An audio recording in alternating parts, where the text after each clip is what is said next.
estoy, el material, todo. No sé si la risa es que sí, preguntar que estoy preparado o no. Bueno, clase pasada, Juli, principio de legalidad, ¿no? ¿Qué vieron? Más o menos. ¿Y cómo lo podemos relacionar con la primera clase que tuvieron conmigo? Que fue la primera, ¿no? ¿Qué decíamos? Hoy me la tiene que hacer más fácil. ¿Qué vimos nosotros la primera clase? La primera clase. Lesividad, bien. ¿Y qué es más o menos lo que nos quedó? ¿Se acuerdan que eran 3 autores que tenían diferentes enfoques? Uno más social, Sansinetti, que en realidad lo que hacía era cambiar todo el paradigma de una teoría liberal que se funda en el resultado de lesión respecto del bien jurídico, cuando él lo que decía que lo único que importaba era el disvalor de acción. ¿Por qué? Porque muchas veces el resultado, independientemente de la conducta, se produce o no se produce. El ejemplo del nene que tiraba la piedra con la misma fuerza, las mismas condiciones climáticas, en un caso pegaba en un parante y no le hacía absolutamente nada al auto, y en el otro rompía el vidrio, pero la conducta era idéntica en ambos casos, desde el punto de vista de la ejecución y las condiciones contextuales. Entonces él decía, ¿por qué si en uno tengo resultado y en otro no tengo resultado y la conducta es la misma, por qué disvalor del resultado no sigue acción? ¿Sí? Y después, ¿se acuerdan el tema del conflicto? Sí. El otro de los autores, exactamente. ¿Qué es lo que decía?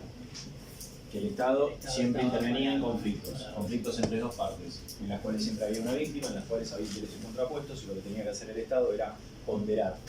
Y que obviamente la teoría del bien jurídico lo que venía a hacer era establecer determinadas reglas en el marco de la resolución de esos conflictos. Y decíamos, bueno, primero, el tema de los recursos, que no son ilimitados, entonces no puede intervenir absolutamente todos los recursos.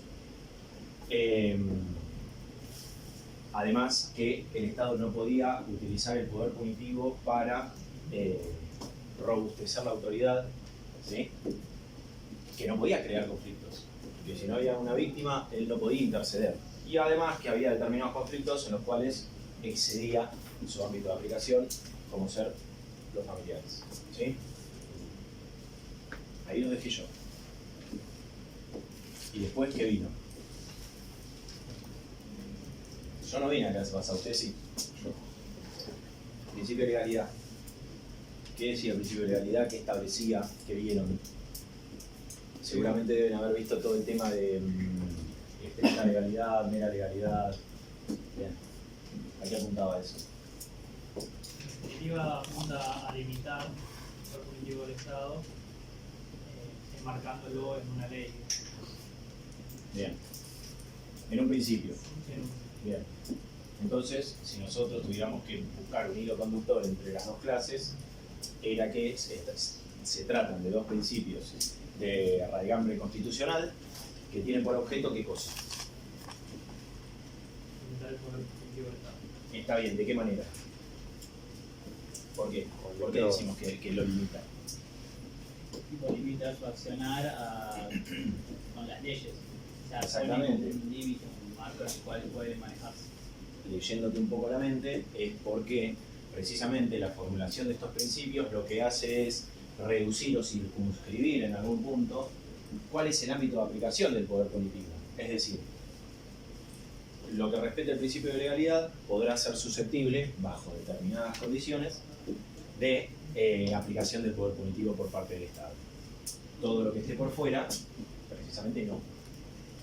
Entonces, eso, establecen límites. ¿Por qué? Porque si yo tengo el universo completo de todas las conductas existentes, precisamente estos dos principios lo que hacen es reducir ese universo a un universo determinado, independientemente de que sea grande o chico, en el cual sí va a poder interceder, bajo determinadas condiciones. Bien. Entonces, ahora, ¿qué implica que el poder punitivo puede interceder?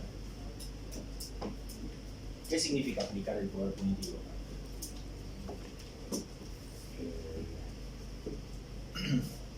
Juzgar y aplicar penas. ¿Cómo? Juzgar las personas por su accionar y aplicar penas. Bien. Nuevamente, leyéndote la mente, vos lo que querés decir es que el Estado establece determinadas conductas que serán susceptibles de pena, entonces aplicar el poder punitivo implica la constatación efectiva dentro del marco del debido proceso legal de esas conductas para saber si efectivamente constituyen un delito o no, es decir, si son alguna de esas conductas que el legislador estableció como prohibidas y si efectivamente, ¿qué? Si vamos al principio de lesividad, si efectivamente se afecta un bien jurídico determinado. Bien. Todo eso, ¿cómo lo hace? ¿Se acuerdan que decíamos al principio que teníamos diferentes normativas con diferente jerarquía y mencionábamos en primer lugar Constitución, tratados internacionales del 75 y inciso 22, después pasábamos a efectivamente el Código Penal que establecía cuáles van a ser los universos de casos de conductas que están prohibidas, es decir, aquellas que atentan contra los bienes jurídicos que el legislador decidió establecer como importantes en el marco del Código Penal, y todo eso se daba a través de qué otra legislación importante. Exactamente, el procesal, que el procesal establecía de manera determinada cómo iba a ser el proceso a través del cual nosotros íbamos a determinar, no nosotros, sino el juez, iba a determinar si efectivamente esa conducta era o no algunas de las prohibidas en el Código Penal. Bien. ¿Y hoy qué vamos a ver? Tipicidad. Tanto que viene el programa. Tipicidad. Tipicidad, perfecto. ¿Y de qué estamos hablando? Si una conducta de las prohibidas puede subsumir en la figura penal. Exactamente. Nosotros, dentro de lo que es tipicidad, lo que queremos determinar o englobar o mencionar es el procedimiento a través del cual nosotros vamos a establecer si es o no una de las conductas prohibidas. Es decir, si la conducta determinada, si un hecho determinado, ¿se acuerdan que dijimos que había una diferencia entre hecho y conducta? Que la conducta era efectivamente la acción y el hecho era las circunstancias de modo, tiempo y lugar en que, valga la redundancia, tenía lugar esa conducta. ¿Sí? Bueno. La tipicidad es uno de los estratos de la teoría del delito. ¿Qué es la teoría del delito?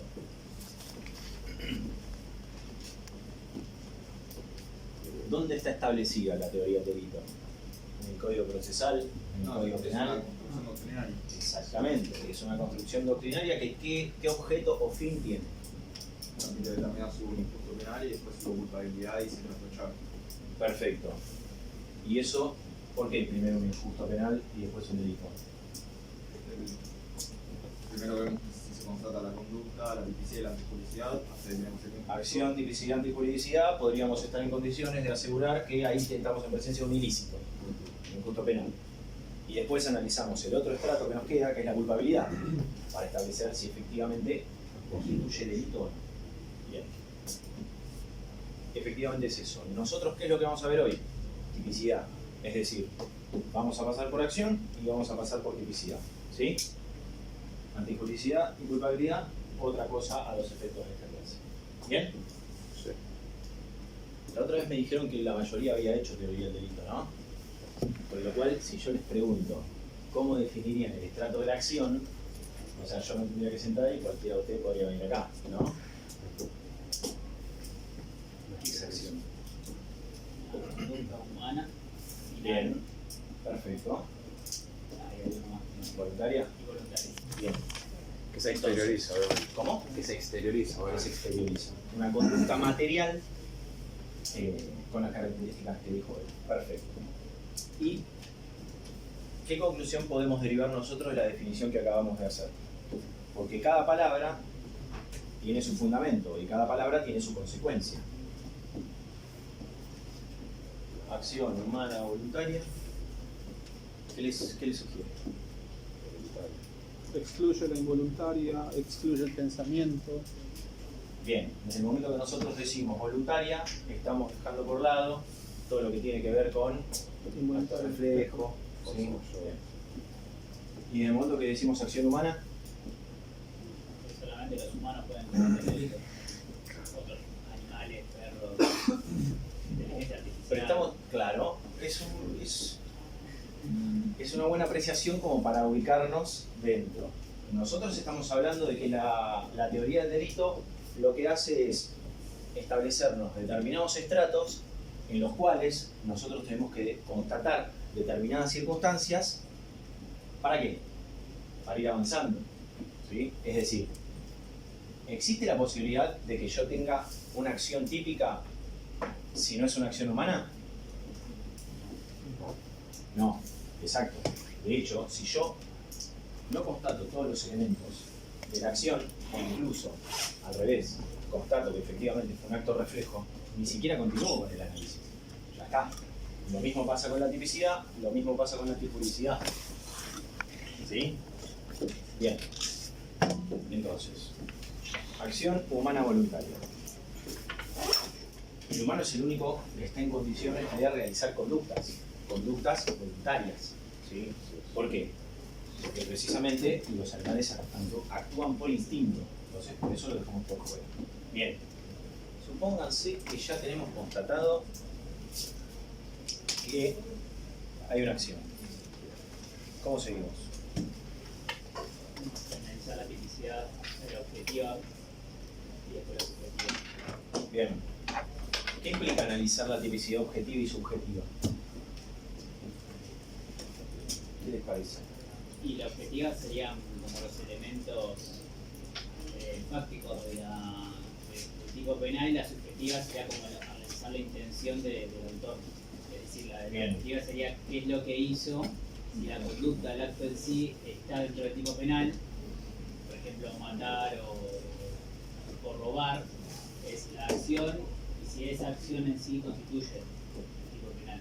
Bien. Y después si tenía la intención de realizar esa acción. Básicamente lo que tenemos que constatar, como decís vos, son todos los elementos del tipo. ¿Sí? Tipo objetivo, tipo subjetivo, el cúmulo de eso, que es lo que nos va a dar, nos va a determinar si efectivamente es una acción típica. ¿Típica a la luz de qué? Del Código Penal. Bien. Entonces, acá es donde entra el Código Penal. ¿Por qué? Porque nosotros vamos a tener un hecho, ¿sí?, que tiene una determinada conducta.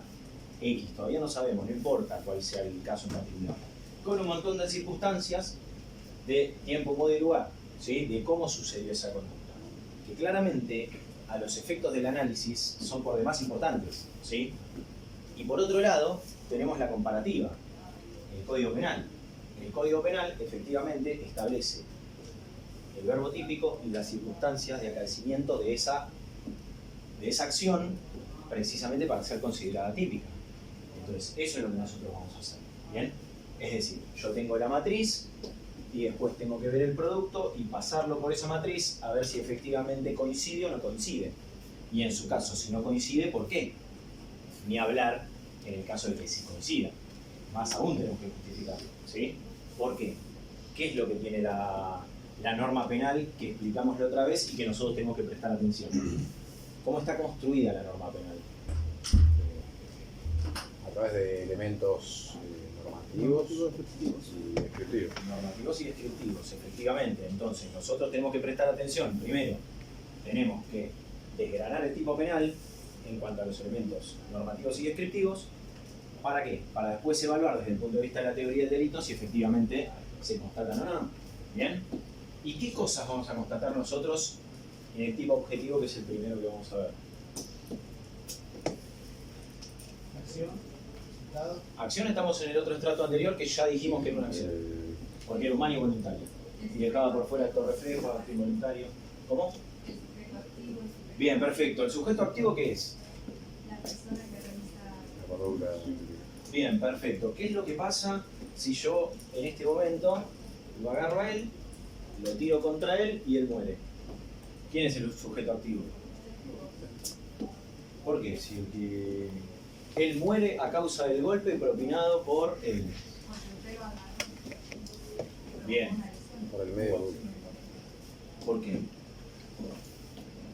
Por la famosa autoría inmediata. No, pero. Porque vos sos un instrumento. Claro, exacto. Bien. Entonces, si vos sos un instrumento, yo sería el autor. Bien. Entonces, ¿cuál va a ser el sujeto activo? ¿El instrumento o el que actúa de propia mano? El que actúa de programa. Y entonces, si yo te pregunto qué es el sujeto activo, vos me vas a contestar. Que es la persona que realiza la Actúa de conducta. propia mano. Exactamente. Bien. Primer elemento ya lo tenemos. Segundo elemento, ¿cómo seguimos? Sujeto pasivo ¿Y qué es el sujeto pasivo? es el otro, víctima. Básicamente sería el que nosotros podríamos denominar víctima o el afectado, ¿sí? Es decir, en algún punto, si nosotros estamos dentro de bien jurídico o vida, supónganse, estaríamos hablando del titular de ese bien jurídico, ¿bien? El que ejerce la titularidad de ese bien jurídico. Es fácil, en el marco de un homicidio es sencillo. Ahora, si yo les digo que yo voy a un banco, Sí. a pagar X cosa y meto un billete falso al cajero, obviamente. ¿Quién es el sujeto pasivo?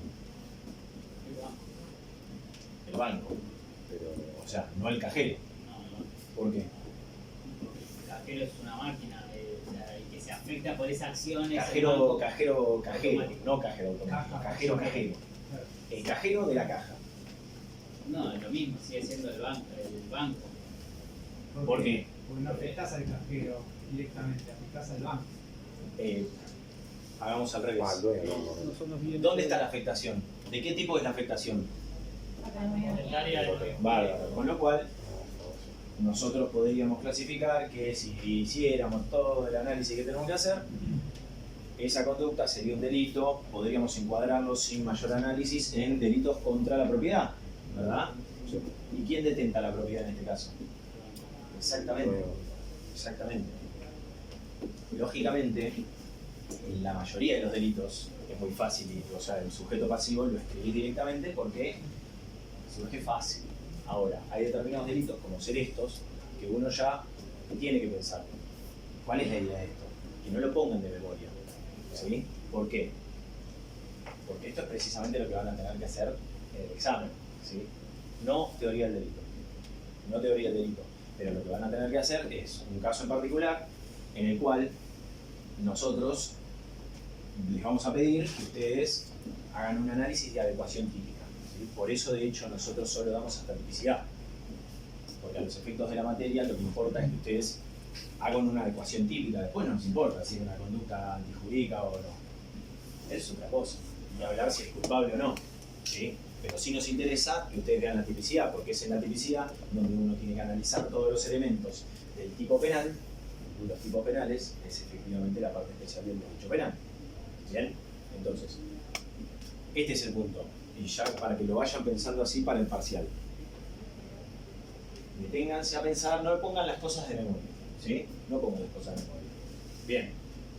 Ya tenemos al sujeto activo y tenemos al sujeto pasivo. ¿Qué es lo que sigue? Resultado. ¿Cómo? Resultado. Pero, bueno, ¿el resultado qué es? ¿La consecuencia de qué? de acción. ¿Y no deberíamos El mencionar valor. primero la acción típica? sí.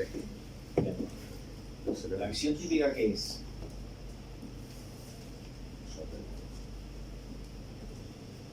El tipo objetivo. la conducta que está prohibida. El verbo típico del Digo, tipo penal. Claro. Exactamente. ¿Y cuál es la diferencia? ¿Viste que vos te corregiste? ¿Cuál es la diferencia? Si yo digo conducta o digo verbo típico. que la conducta es digamos, más específico, lo que hace, y el verbo típico general. Exactamente. Si yo pusiera... Pasen aquí a ponerlo tan complejo, pero...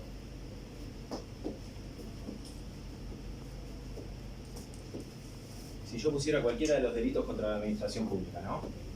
Y vamos a inventar, para no hacerles todo el... Y el verbo típico es... no sé, supónganse... desvío de caudales, ¿no? Desviar caudales públicos hacia otro destino. Si yo tuviera que decir cuál sería la conducta ahí. Desviar caudales públicos. Pero sabemos que la ley establece que esa conducta solo puede ser desarrollada por quién.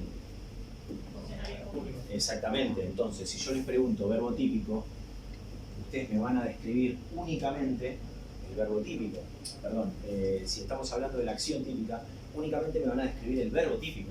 ¿Por qué? Porque una conducta implica otras circunstancias contextuales, como sería en este caso. ¿Sí? Bien. Ahora sí. Sí. ¿Se escucha bien o tengo que seguir? Bien. Es que somos menos hoy.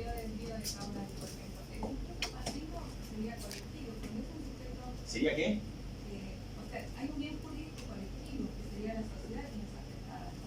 Porque es contra el patrimonio de la sociedad.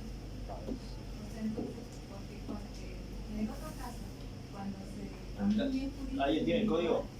es fácil identificar la víctima o el afectado. Ahí Cuando tiene. hay bienes jurídicos colectivos, es a quien se presenta. Lo que pasa es que en realidad tal vez tenés. No te dije el artículo, andate al 260 por ahí. Al título que engloba todos esos delitos, a ver cómo está. Malversación de caudales públicos. Antes, en la Administración pública. 258, antes. Tendría que decir, el título global, delitos contra la administración pública. Bien, entonces ahí claramente el afectado, ¿quién va a ser? Administración pública. Exactamente. Lo que pasa es que nosotros nos estamos adelantando prácticamente a la anteúltima clase del cuatrimestre, pero los delitos contra la administración pública, vos tenés diferentes administraciones públicas. Es un concepto, no es que todo el Estado es la administración pública. O mejor dicho, sí, pero vos en un delito en particular, tal vez si estás hablando de una licitación del Ministerio de Trabajo, vos ahí tenés una administración pública en particular, ¿sí? En el marco de una licitación. ¿Por qué? Porque precisamente ese ministerio tiene asignado por ley un determinado presupuesto para llevar adelante sus actividades y tiene asignado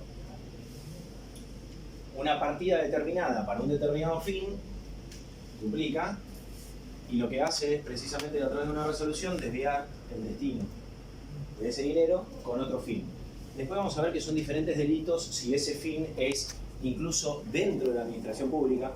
Es decir, yo tenía presupuesto para comprar fotocopiadoras y lo que hice fue, con una resolución o con un acto administrativo determinado, que ese presupuesto vaya a otro fin, como puede ser comprar autos para el ministerio. ¿Sí? Eso es un tipo penal, y vos tenés otro tipo penal, que podría ser ese dinero de las fotocopiadoras, yo lo destiné a partizar mi casa. ¿No? Ahí ya estamos hablando de otro tipo penal. ¿Por qué? Porque sale de la esfera de la administración pública. En el primero, sigue estando dentro de la esfera de la administración pública. No importa. El sujeto pasivo es la administración pública, independientemente que la administración pública sea ejecutada por el gobierno o el Estado. Nosotros, como sociedad, obviamente que vamos a ser los últimos afectados. Está claro. Pero en términos de sujeto pasivo, no vamos a poner sociedad. Porque incluso si uno se pusiera a analizar eso, estoy pensando en voz alta, en algún punto, en homicidio, ¿no? La pena tiene por objeto,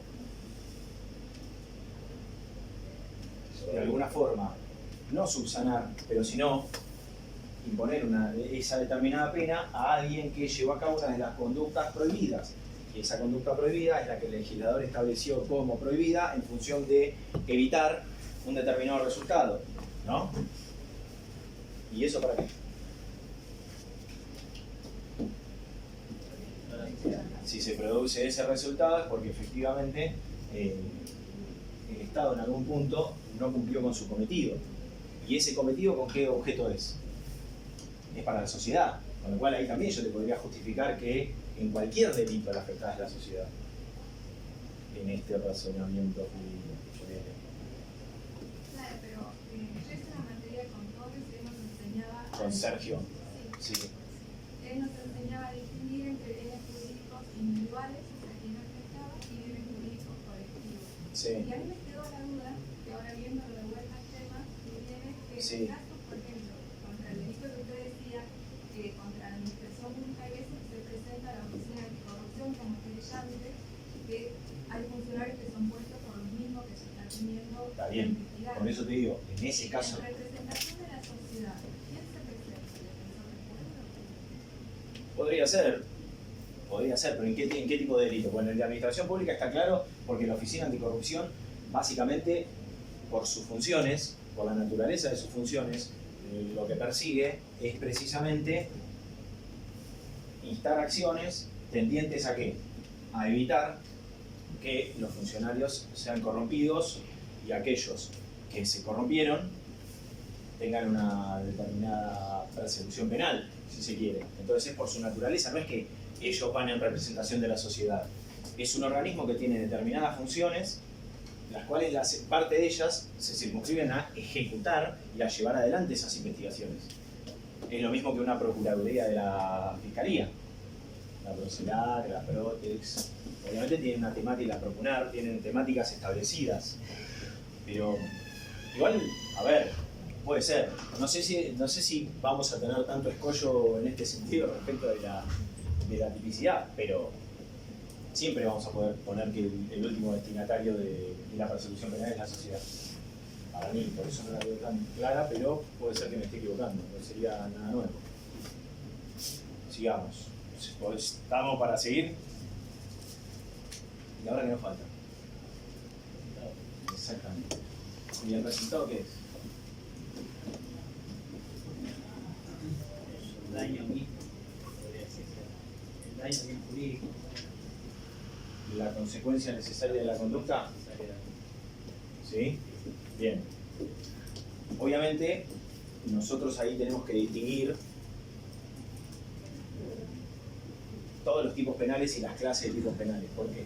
Porque nosotros tenemos tipos penales de resultado, de pura actividad, ¿sí? Por eso que si tenemos tiempo lo vemos después. ¿Y qué nos falta? Si dijimos que el resultado es la consecuencia necesaria de la acción. El nexo causal. Exactamente, ¿qué es el nexo causal? Ya te lo dije. La relación entre el resultado y la acción. ¿Y se acuerdan qué era lo que teníamos acá? Creación de riesgo no permitido, realización de riesgo no practicado, ¿Eso qué es? imputación. Acción objetiva. Bueno, puede ser que ustedes sean muy jóvenes, o yo muy grande, pero vamos a ponerlo como que ustedes son muy jóvenes, entonces, ¿nunca escucharon hablar de la teoría de las equivalencias? ¿Y qué establecía la teoría de las equivalencias? ¿No es la condición sine qua non? Exactamente. ¿Qué establecía? Eh, ¿Se acuerdan que al principio, bueno, no sé si al principio, pero lo primero que se enseña es teoría de las equivalencias? ¿Respecto de qué? Para establecer el nexo causal. Claro. Es la metodología de comprobación del nexo causal. ¿Por qué? Porque nosotros tenemos que comprobar que efectivamente hubo una relación determinante entre la conducta y el resultado obtenido. ¿Sí? ¿Por qué? Porque nosotros, dentro del tipo penal, por ejemplo, homicidio, vamos a hacerlo. Walter y Pedro. Walter mata a Pedro. Sujeto activo, tenemos acción, tenés todo lo que dije. Sujeto activo, sujeto pasivo, resultado, muerte. Nexo causal, ¿cómo hacíamos? Si quitábamos Si suprimimos mentalmente suprimimos la mentalmente. conducta de A, si el resultado desaparece, eso significa que entonces la conducta de A es causa del resultado. ¿Bien? ¿Y esto era así lineal? No. ¿Por qué? Porque ahí es cuando venían y nos ponían determinados casos muy particulares con dos cursos causales. sería cumulativa. Y ahí vos decías, bueno, entonces esta teoría no funciona. Pero ahí después te decían, no, bueno, pasa que justamente estos casos no es que se mantiene la regla, pero con un pequeño ajuste. Ahí se suprimen de manera conjunta, para justificar la teoría. Bien. Entonces, después, con el tiempo, ¿qué es lo que apareció? La teoría de la imputación objetiva. ¿Qué establecía la teoría de la imputación objetiva? Creación de riesgo no permitido, realización de riesgo no practicado. Exactamente. Lo que decía la teoría de la imputación objetiva es que nosotros teníamos que constatar dos elementos presentes. Uno, precisamente la que existiera la creación de un riesgo jurídicamente desaprobado. Y segundo, que efectivamente ese riesgo jurídicamente desaprobado se concretara en el resultado. ¿Sí? Sí. Bien. Vamos para atrás porque me olvidé de algo. Profesor, Sí. puede ser que alguien trabaje Patricio, en igual. los reactivos de Rusconi. Profesor es otra cosa. ¿Qué? Puede ser que alguien trabaje en los reactivos de Rusconi cuando los correctivos de Rusconi, cuando justamente ante las deficiencias de la teoría sine qua non se aplican, por ejemplo, no suponer usos causales hipotéticos, el no retroceder en el infinito, todas esas cosas. Revisión de regreso. Revisión de- Sí. Te soy sincero. Yo históricamente entendí que no sé si son de Rusconi. Son de la teoría de la imputación objetiva, seguro. Pero no sé si son de Rusconi. Tal vez puede ser. Le estamos quitando mérito. Si es así, mil disculpas. Pero volvamos para atrás. Tipo penal. ¿Cómo estaba conformado el tipo penal? Por elementos. Descriptivos y normativos. Perfecto. ¿Cuál es la diferencia? Que unos merecen una valoración, digamos, mientras que los otros son... Descriptivos. sí, justamente. Bien. Se los puede ver. Entonces, podríamos decir que los normativos son aquellos que requieren de una determinada valoración jurídica para establecer su significado. Bien. Por ejemplo, Normativos. Normativos, instrumentos. escuché uno por ahí, pero no. Familia. Cheque. Cosa Sí, ajena. cheque podría ser el 302. ¿Qué dijeron acá? No, había dicho instrumento, pero bueno, instrumento Cheque público cosa privado. ajena. Y por ejemplo, Un hurto, por ejemplo. sí, cosa ajena podría ser, pero hay un montón mucho más fáciles. Documento público. Documento público, funcionario público. Estamos hablando de la diferencia entre elementos normativos y elementos descriptivos. Que dijimos que los descriptivos son meramente descriptivos, mientras que los normativos requieren de una valoración jurídica para establecer su significado, su alcance, y de esta forma, ¿qué nos va a permitir? Vértice del tipo. Exactamente, lo que podríamos decir con otras palabras, también nos establece el universo de casos que son susceptibles de adecuación típica dentro de ese tipo penal. ¿Por qué? Porque el tipo penal que dice el funcionario público que, nosotros tenemos que saber qué es un funcionario público para ir al caso en particular y saber si el funcionario público se encuentra incluido o no. Si yo les digo, supónganse, vamos con varios casos. Un policía que mató a alguien, ¿es un funcionario público o no? Sí. Sí. Independientemente de que no tenga incidencia en el tipo en particular. Sí, Sí. bien. Un empleado de juzgado, Sí. No. Empleado no. Dependiendo del cargo. Porque es empleado justamente. o sea, porque es empleado. Bien. ¿Y un secretario? Sí. Sí. ¿Un secretario? Sí. Sí. Bien. ¿El medio oficial? No. No. ¿Y por qué hacemos esa diferencia? Porque históricamente nosotros sabemos que en tribunales, de prosecretario para arriba son funcionarios. ¿Y de dónde sale eso? Del reglamento. Del reglamento. Del reglamento que establece quién. La Corte, el Consejo, independientemente de dónde trabajemos, ¿no? Pero... ¿y el artículo 77 del Código Penal?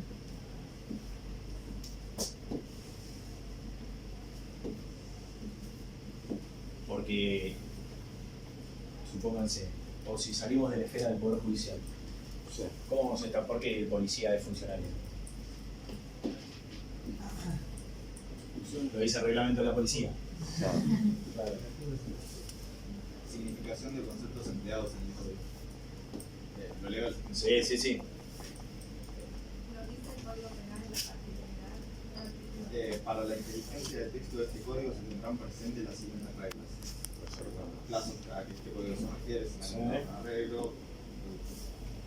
Por los términos funcionario público y empleado público usados en este código se designa a todo el que participa accidental o permanentemente del ejercicio de funciones públicas, sea por elección popular o con nombramiento de autoridad competente. Perfecto.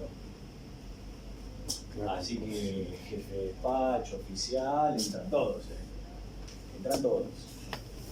Pero ese es el concepto de elemento normativo. ¿Sí? Nosotros tuvimos que ir a otra parte del código En el caso del funcionario público, hay un montón de casos en los cuales vamos a acudir a otras fuentes de definición. Por ejemplo, cuando nosotros hablamos del tipo penal de falsificación de documento público, o falsificación de documento privado, o el 302 de fraude con cheques, hay un montón de términos así. Entonces nosotros, en el caso de esos tipos penales, vamos a tener que recurrir en los elementos normativos a una apreciación jurídica, ¿sí? Una interpretación jurídica. Bien, listo. Estábamos en nexo causal, Sí. imputación objetiva, creación del riesgo jurídicamente desaprobado y concreción de ese riesgo jurídicamente desaprobado. Bien. Sí. ¿Cuál es el objetivo básico de la teoría de imputación objetiva? ¿Cuál es el fin que persigue? Limitar la causalidad del extremo no positivo. Y aparte, solucionar los problemas que tenía la teoría de la equivalencia de las funciones. Bien. Creación de un riesgo jurídicamente desaprobado. ¿De qué estamos hablando? ¿Yo? Creación de un riesgo jurídicamente desaprobado. ¿De qué estamos hablando?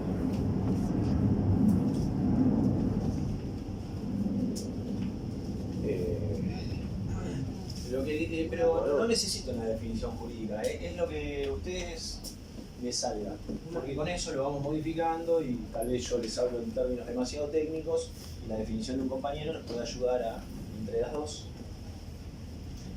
Una acción que va en contra de, por ejemplo, no sé, el orden social o alguna norma social. Bueno, eso es un buen puntapié. ¿Por qué? Porque estamos hablando de, primero, un riesgo, ¿sí? Y ese riesgo tiene que ser jurídicamente desaprobado.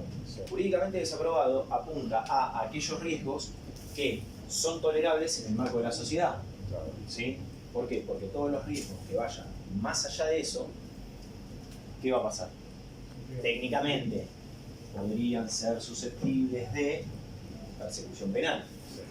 ¿Sí? Bien. Y después, concreción de ese riesgo jurídicamente desaprobado. ¿De qué estamos hablando? Una acción Lesionó un bien jurídico. fue en contra de esa norma.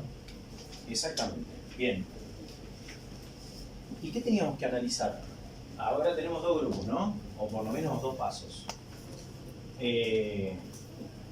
Constatación del riesgo jurídicamente desaprobado y después concreción. ¿Qué establece la teoría que tenemos que observar en el primer grupo?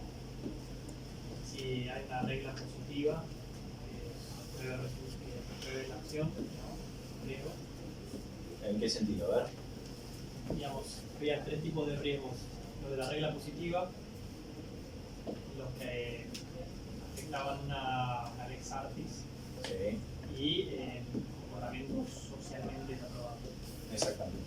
Entonces, en ese contexto, nosotros vamos a analizar la conducta y vamos a ver si efectivamente, desde la práctica, con todas estas características que nosotros hablamos de, ¿cómo se llama?, de contexto, tiempo, modo y lugar, si efectivamente creó un riesgo jurídicamente desaprobado. Supónganse que constatamos que sí. ¿Qué otra cosa tenemos que constatar? Es decir, ¿se acuerdan que había determinadas reglas de ajuste en la teoría de la imputación objetiva? ¿Sí? Más particularmente en creación del riesgo jurídicamente desaprobado. Es decir, nosotros teníamos que constatar, por ejemplo, les voy a poner una analogía a los efectos del caso práctico, nada más. ¿Cómo hacíamos con antijuridicidad? Es decir, nosotros ya teníamos establecido que la conducta era típica, tanto objetiva como subjetivamente, y lo que analizábamos es que esa no fuera, ¿qué cosa? Una de las conductas permitidas expresamente por el legislador, llámese legítima defensa, estado de necesidad, obviamente un deber, etcétera, etcétera. Bien. ¿Y acá qué teníamos que ver en la creación de un riesgo jurídicamente desaprobado? ¿Cuáles eran esos escalones que nosotros teníamos que ver que no se constataran y por qué? Disminución del riesgo permitido y principio de Ah, tenés el confianza, machete ahí. competencia de la víctima, permisión de regreso. Bueno, ahora me tenés que, si te calculo que tenés las definiciones ahí también. Sí. Sí, bien. Entonces, sin leer, ¿qué es riesgo permitido? Ahí me estás preguntando. Sí. Que es la que tiene el machete. ¿Tenés más información que yo? Riesgo permitido lo dice. Si querés miro con el machete y dejo leer. Riesgos generales, O saquémoslo entre regulaciones todos. positivas, reglas del arte y reglas de la prudencia. Bien. Entonces, vamos a ver.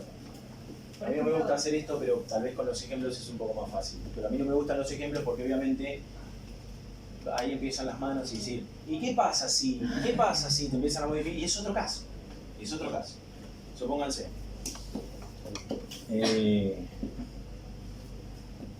Yo estoy en la calle, me lo cruzo a él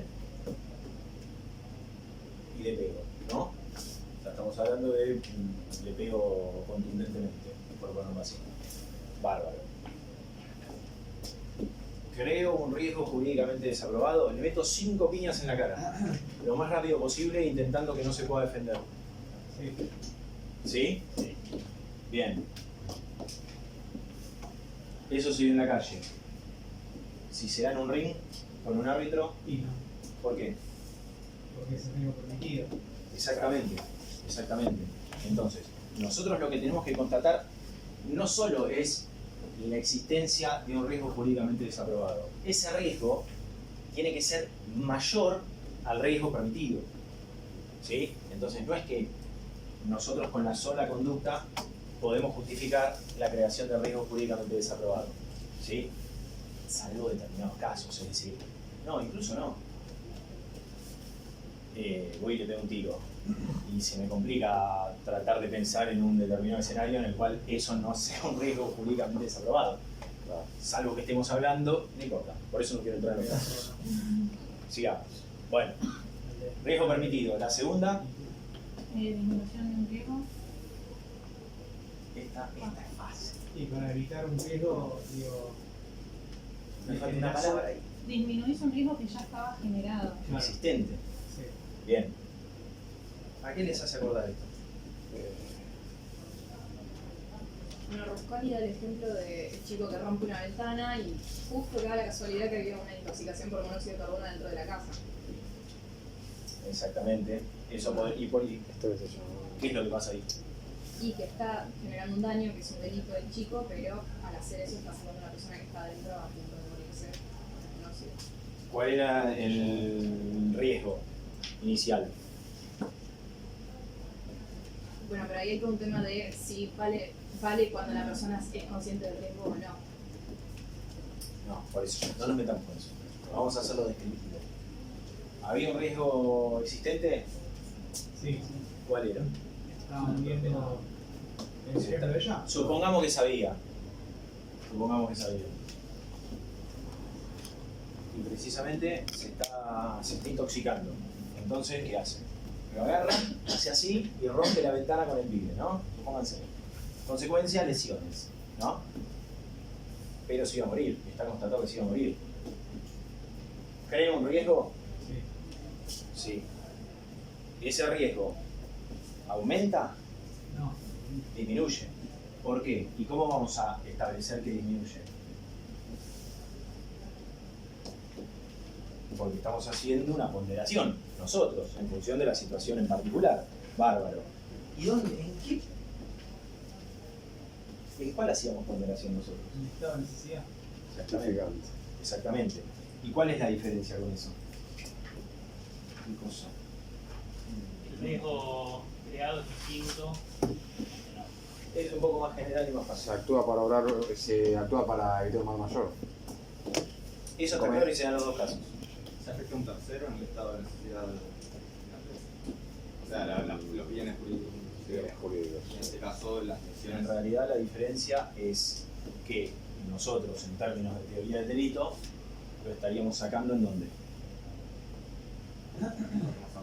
En la tipicidad. ¿Y eso qué implica? Que no desarrolló una conducta prohibida. Si yo lo saco en antijuridicidad, Sí, hay un- y sí, la conducta es una de las prohibidas, pero es aquellas en la cual el Estado me permite actuar de ese modo. ¿Por qué? Porque una ponderación. Nada más. Lo único, por eso digo, lo único similar es que acá tenemos que hacer una ponderación. ¿Por qué hacemos una ponderación?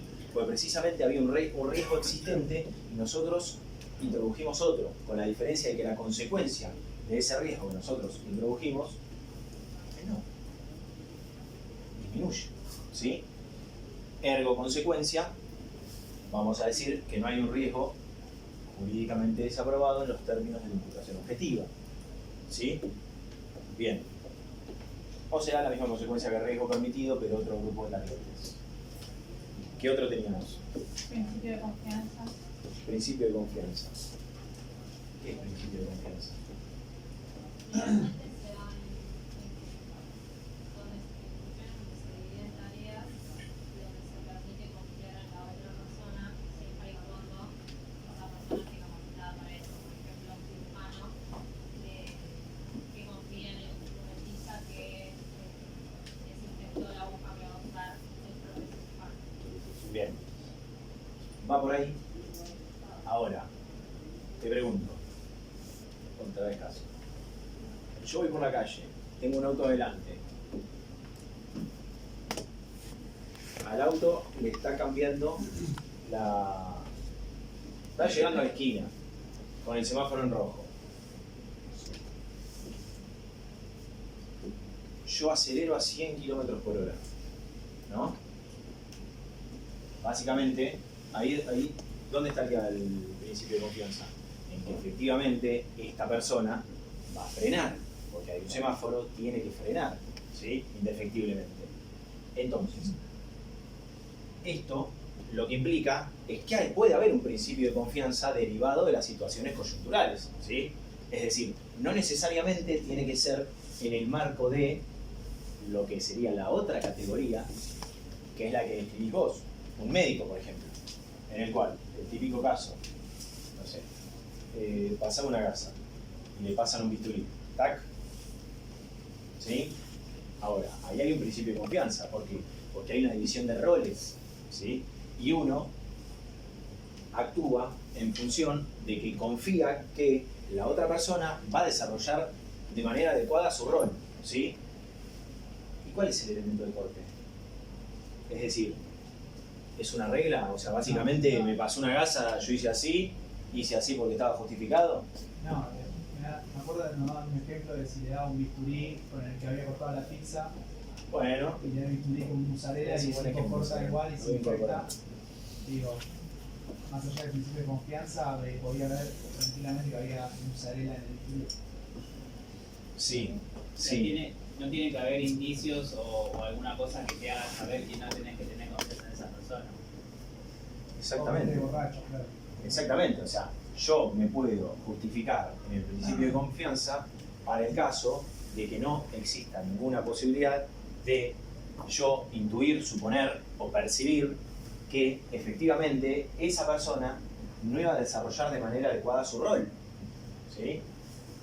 Entonces ahí sí puedo invocar principio de confianza. Caso contrario, no sería una justificación y sí estaríamos en presencia de la creación de un riesgo jurídicamente desaprobado, ¿sí? ¿Qué otra? La que sigue, digo. Reglas de jurisprudencia generales. ¿Cómo? Reglas de jurisprudencia generales. Sí, o mal llamada competencia de la víctima. No escucho nada. Tenemos dos libros diferentes. O sea, son las regulaciones que no son positivas, pero remiten como la persona prudente, por ejemplo, ir solo a un adolescente al colegio está bien, pero una madre que manda a un nene de 4 años al jardín solo, no estaría bien. Está bien. Y entonces, ¿cómo lo relacionamos con la creación del riesgo? Y ahí la madre estaría generando un riesgo no permitido al exponer al peligro al niño. ¿Por qué? Y bueno, Porque claramente deber de su garantía. conducta genera un riesgo jurídicamente desaprobado. ¿Sí? Bien. El otro. competencia de la víctima. ¿Eh? Competencia de la víctima. Competencia de la víctima. ¿Qué dice la competencia de la víctima? Y cuando había una autopuesta en peligro de la víctima, por ejemplo, O negligencia o imprudencia por parte de la víctima que no le es imputable a la otra persona. ¿Sí? Bien. Después, lo que habían dicho ya. Revisión de regreso. ¿Qué implica? Básicamente que nosotros únicamente podemos retrotraer la creación del riesgo a la conducta determinante del resultado. ¿Sí? El famoso ejemplo de el ferretero que le vende el destornillador al tipo que va y mata con ese destornillador, ¿no? Entonces, eso es lo que implica la revisión de regreso. Nosotros no podemos retrotraernos a todas las conductas solo por el hecho de que sean causa de otra causa incluso. ¿Sí? Bien. Entonces, ¿qué implica? Si nosotros, para hacerlo más tangible, si nosotros tenemos el caso del ferretero y si yo analizo la conducta del que compra el destornillador, va y lo usa y mata, obviamente crea un riesgo jurídicamente desaprobado. ¿Sí? Ahora, ¿qué pasa con el ferretero que se lo vende? Y si sabía que lo voy a usar para matar, Esa es otra discusión. No, pero se mantiene en su riesgo permitido, digamos, vendiendo. No genera un riesgo jurídicamente desaprobado. ¿Por qué? Porque el elemento que le vendió tampoco es un elemento que pueda decir. Pero ponele, claro, pero está haciendo su trabajo. a los efectos de la prohibición del regreso. Tal vez era un destornillador que era psicodarle y no podía matar a nadie, sí, está claro. Ahora, vamos más allá. Y si tengo que... Porque entonces, para el caso del fabricante que se lo vendió al ferretero, eso es la prohibición de regreso. Eso es la prohibición de regreso. Bien. Desviación del curso causal y aceleración del curso causal. Aceleración es fácil.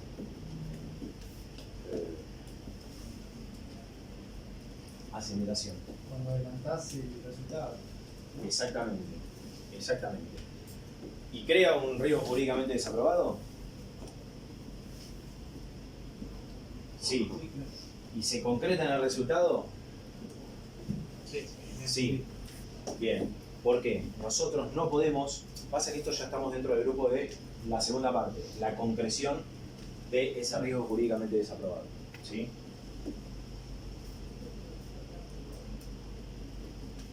Bien, aceleración del curso causal. Una persona está envenenada, ¿sí? Se va a morir al cabo de 40 minutos y va a otro y le pega un tiro, lo mata. ¿No? ¿Le es imputable? Y pero si sí va a morir igual. Yo no modifiqué, o sea, porque no aumenté el riesgo, te puedo decir. No, Ya se hacía morir. Habría que ver si habría alguna posibilidad de evitar ese riesgo, porque si se iba a morir, yo digo, está en el hospital a 2 cuadras, lo llevaba, lo salvaba. Por eso no me gusta poner caso. Sí, bueno. ¿Entendés? Porque ahí se nos va de otro caso. No, claramente hay una aceleración del curso causal. ¿Sí? Está claro eso. Entonces, necesariamente nosotros le vamos a imputar precisamente la concreción de ese riesgo jurídicamente desaprobado que fue el disparo. ¿Bien? Bárbaro. Imputación objetiva. Ese es todo el análisis que nosotros tenemos que hacer solamente a los efectos de qué. Y dentro de la tipicidad, vamos de nuevo. ¿Se acuerdan que nosotros dijimos tipo objetivo, sujeto activo, sujeto pasivo, acción, verbo típico, acción, nexo causal, resultado nexo causal? En la teoría de la imputación objetiva, ¿qué es lo que nos va a determinar? Exactamente. Entonces, nosotros después de que terminamos de hacer todo esto, después de que decimos, sí, creen un riesgo jurídicamente desaprobado por esto, no hay riesgo permitido, no hay disminución del riesgo. Después de todo esto, lo que vamos a decir es, entonces, efectivamente se pudo establecer que la conducta de tal es la causa del resultado X. ¿Bien? ¿Y ahí a dónde vamos? No. ¿Qué tenemos que constatar antes? Elementos normativos. Exactamente, elementos normativos y descriptivos. Perfecto. ¿Y ahí a dónde vamos? Al tipo subjetivo. Bien, tipo subjetivo. ¿Qué vamos a analizar? Hubo conocimiento de los elementos objetivos. Lo que generalmente se dice que el tipo subjetivo es conocimiento y voluntad. Vamos al conocimiento. ¿Qué vamos a constatar en el conocimiento?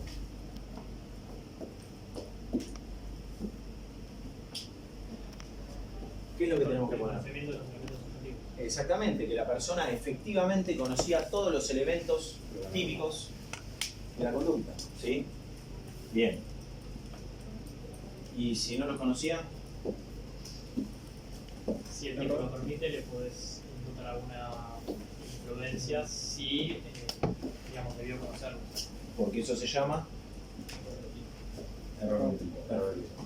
Es decir, había algunos de los elementos que él no conocía, ¿sí? Bien, no conocía. Y una vez que nosotros establecemos que esos elementos no los conocía, lo que vamos a ver es el grado de vencibilidad o de posibilidad de conocer que tuvo. Bien. Y ahí teníamos ¿cuántas posibilidades? Varias, ¿cuántas? A mí se me ocurren dos. ¿Vencible o invencible? Bien. ¿Qué pasa si era vencible? Si nosotros podríamos fundamentar que ese error de tipo podría haber sido subsanado.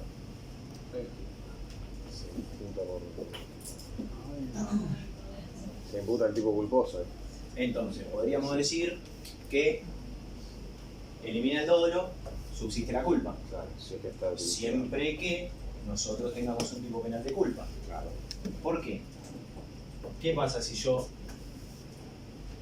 lo persigo por el tipo culposo y no está establecido el tipo culposo para esa determinada figura? Está típico.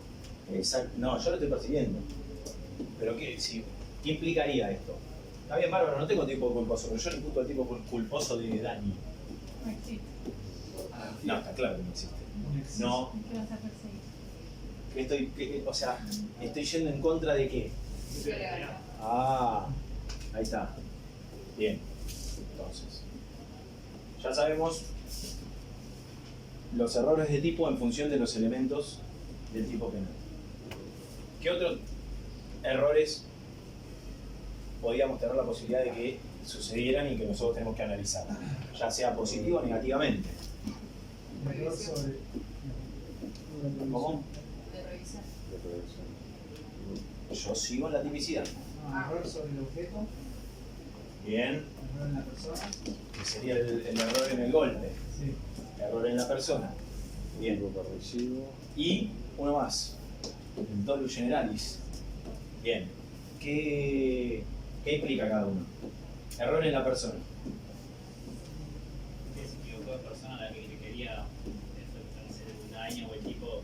Son muy buenos con los sinónimos. Es decir, yo quiero ir y matar a Pedro. Y voy y le disparo a Pedro, pero después termina siendo Juan. Bárbaro. Y en el marco de la tipicidad, ¿cómo lo resolvemos eso? Con la equivalencia. ¿Cómo con la equivalencia? Claro, como que. Si vos querías matar a una persona y efectivamente mataste a una persona, dolo. Si vos querías matar a una persona y mataste a un animal, no. Exactamente, es eso. ¿Por qué? Subsiste el dolo porque yo, ¿qué es lo que quería? Matar a una persona y termino matando a una persona. Bien. ¿Y qué pasa si yo agarro una escopeta, hago así, le apunto a él, pero la escopeta tenía la mira corrida y lo termino matando a él? Tentativa. ¿Cómo? Tentativa. ¿Tentativa de qué? ¿Homicidio? ¿Contra quién? Respecto de mí y culposo. O sea, tentativa contra vos porque yo fui a matarte, te quise matar, pero no te maté. Por circunstancias ajenas a tu voluntad. ¿Cómo? Por circunstancias ajenas a tu voluntad. Bien. Y yo termino afectando a él, que no lo quería afectar. ¿Se entiende? ¿Compartimos la resolución? Bien.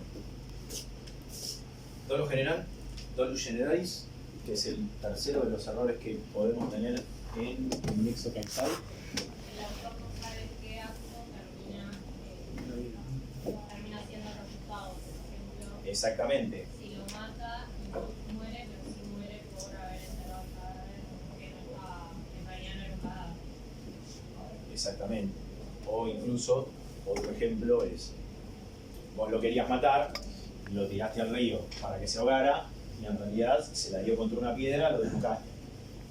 Es lo mismo, se entiende que hay un dolo general de muerte, con lo cual se resuelve en ese sentido. ¿Por qué? Ustedes dirán, bueno, está bien, ¿y entonces para qué existe ese tipo de error? Bueno, precisamente ahí es cuando hay que verlo en el caso en particular, pero también les podría poner otro ejemplo en el cual yo lo quise matar, no sé si lo maté, pero después la ambulancia que le estaba trasladando chocó y se murió. ¿Sí? Obviamente, ¿qué le van a poner ahí? ¿Cómo? Tentativa. Tentativa de homicidio. Efectivamente. Bien. Entonces, con eso tendríamos cerrado qué parte de la tipicidad subjetiva. El conocimiento. ¿Qué nos queda? La voluntad. ¿Cómo vamos a evaluar la voluntad en el marco de la teoría del delito? Dos posibilidades tenemos. Dolo.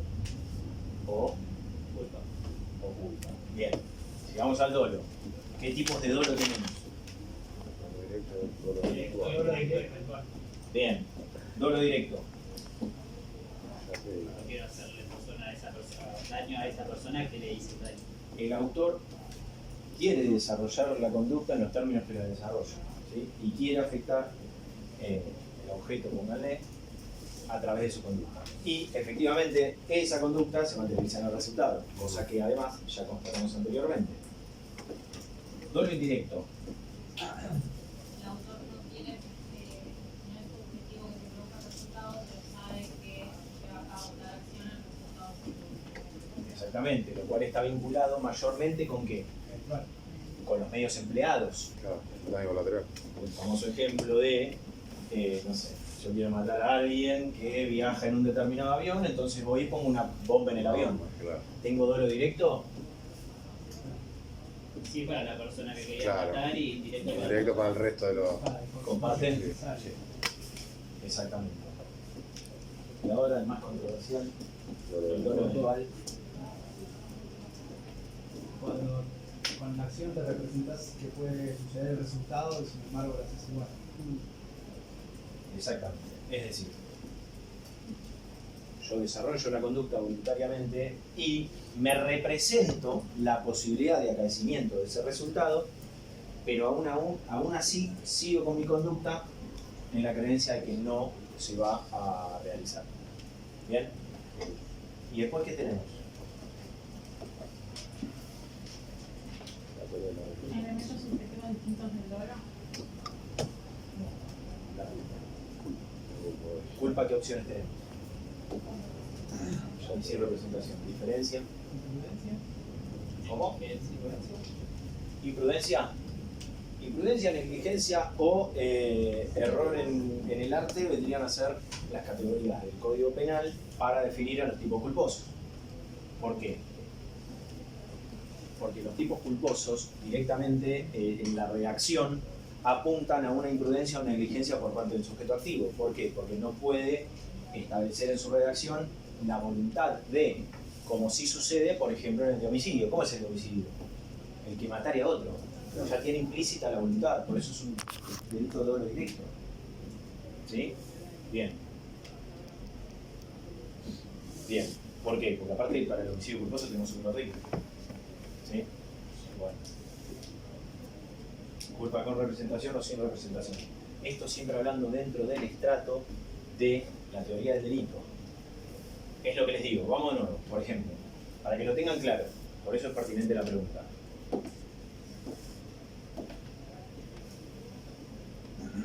¿En qué parte de la redacción de los tipos penales, el que quieran y el que conozcan, establece que se requiere dolo? ¿Cómo? No escuché. Escuché en la tentativa, ¿puede ser? ¿Por qué en la tentativa? Que dice que con el fin de.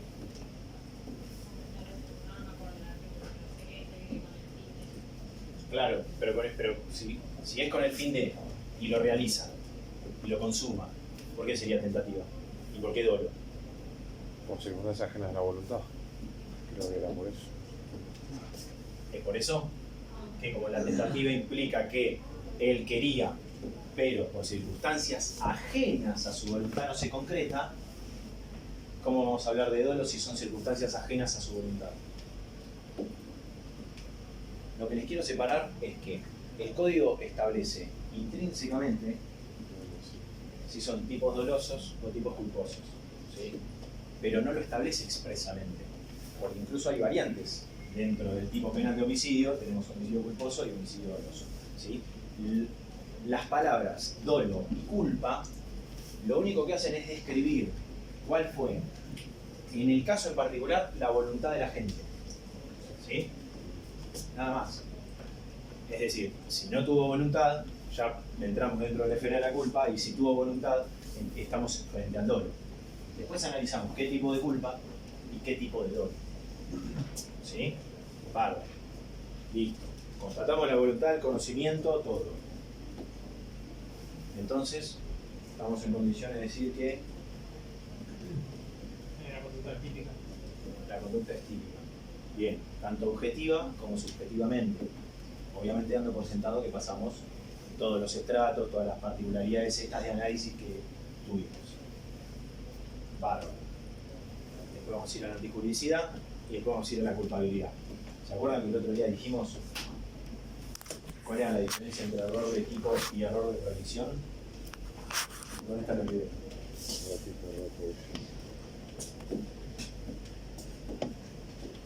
Error de tipo, ¿sobre qué versa?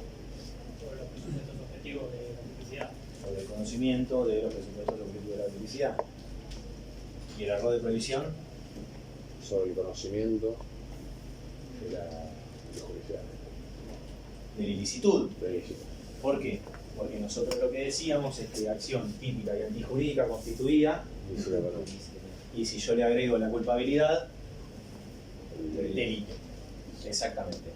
Entonces, ¿qué vimos hoy?